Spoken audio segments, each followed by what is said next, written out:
Hello friends, welcome back to Abinaya Beauty. இன்னைக்கு நம்ம பார்க்க போற ஸ்பெஷல் ரெசிபி தக்காளி தொக்குங்க. அதாவது தக்காளி வந்து பொதுவாவே உடம்புக்கு ரொம்பவே நல்லது. தக்காளி பழம் இல்லாம நம்ம அன்றாட சமையல் வந்து செய்யவே முடியாது. மேக்ஸிமம் வந்து தக்காளி இல்லாத ஒரு ரெசிபி செய்யறது நமக்கு ரொம்ப கஷ்டம்.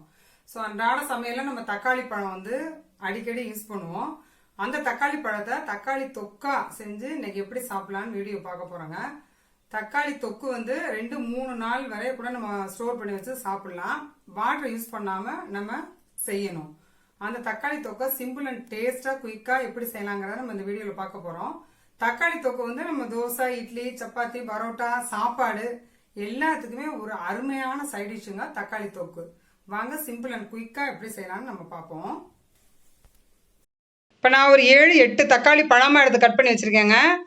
அதே மாதிரி ஒரு 10-15 சின்ன வெங்காயம் எடுத்து கட் பண்ணி வச்சிருக்கேன். கொஞ்சம் கருவேப்பிலை, ஒரு 15 பூண்டு பல்லுக்கிட்ட பொடியாக கட் பண்ணி வச்சிருக்கேன். இப்போ வழக்கம் போல் ஒரு கடாயை வச்சு நல்லெண்ணெய் ஊற்றி சோம்பு 2 பொரிய விடுறேன் பாருங்க. சோம்பு பொரிஞ்சதுக்கப்புறம் கருவேப்பிலையை போடுறேன். கருவேப்பிலையும் பொரிஞ்சதுக்கப்புறம் நம்ம ஆனியனை சேர்க்கணும். சின்ன வெங்காயம் பாருங்கள், சின்ன வெங்காயம் நல்லா நைஸாக கட் பண்ணிக்கோங்க. எவ்வளோ முடியுமோ அவ்வளோ நைஸாக கட் பண்ணி அதையும் நல்லா ஆட் பண்ணி மிக்ஸ் பண்ணிக்கோங்க. நல்லா கலந்து விட்டுக்கோங்க. ஆனியனை வந்து நல்லா வதங்கணும். பொன்னிறமாக வர்ற வரைக்கும் நம்ம வதக்குவோம். ஒரு 2 நிமிஷம் 3 நிமிஷத்தில் வதங்கிடும். அதுக்கப்புறம் பூண்டு வந்து நீங்கள் பெரிய பல்லாவும் போட்டுக்கலாம். இல்லை இது வந்து நான் நாட்டு பூண்டு, அதனால சின்ன பல்லாக இருந்தது பொடி பொடியாக கட் பண்ணி வச்சுருக்கேங்க. இது ரொம்ப டேஸ்ட்டாக இருக்கும். ஸோ நான் வந்து இந்த பூண்டு போட்டிருக்கேன். அதையும் நல்லா மிக்ஸ் பண்ணிட்டேன். எல்லாம் வதங்கினதுக்கப்புறம் தக்காளி பழத்தை அதில் ஆட் பண்ணுறேன். ஆட் பண்ணி அதையும் வந்து நீங்கள் நல்லா வதக்கிக்கணும். பழம் வந்து நல்லா மசிஞ்சு வெந்து வரணும். அதுக்கு சால்ட்டும் இப்போ சேர்த்துட்டோம் பாருங்கள்.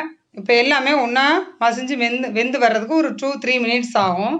நம்ம வந்து கொஞ்சம் பொறுமையாக அதை வதக்கி விடுங்க.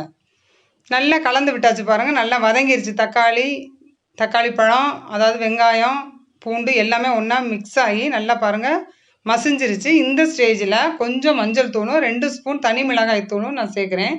காரத்துக்கு தகுந்த மாதிரி நீங்கள் மிளகாய் தூள் ஆட் பண்ணிக்கலாம். இப்போ இதை நல்லா மிக்ஸ் பண்ணி விட்டுக்கோங்க.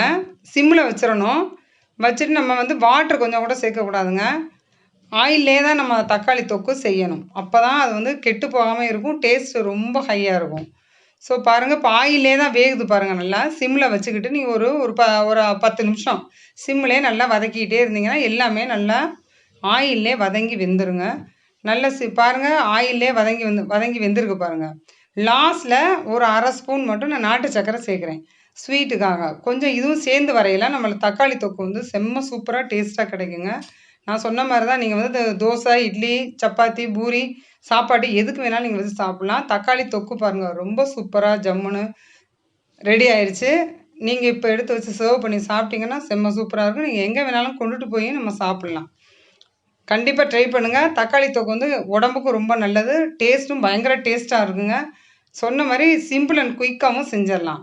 மறக்காமல் ட்ரை பண்ணிவிட்டு எப்படி இருந்துச்சுங்கிறத எனக்கு கமெண்ட் பண்ணுங்கள். அபிநயா பியூட்டி சேனலை சப்ஸ்கிரைப் பண்ணி மற்ற வீடியோஸ் ரெசிபிஸையும் பாருங்கள். தேங்க்ஸ் ஃபார் வாட்சிங். மீண்டும் ஒரு நல்ல வீடியோவில் மீட் பண்ணுறேன். தேங்க்யூ.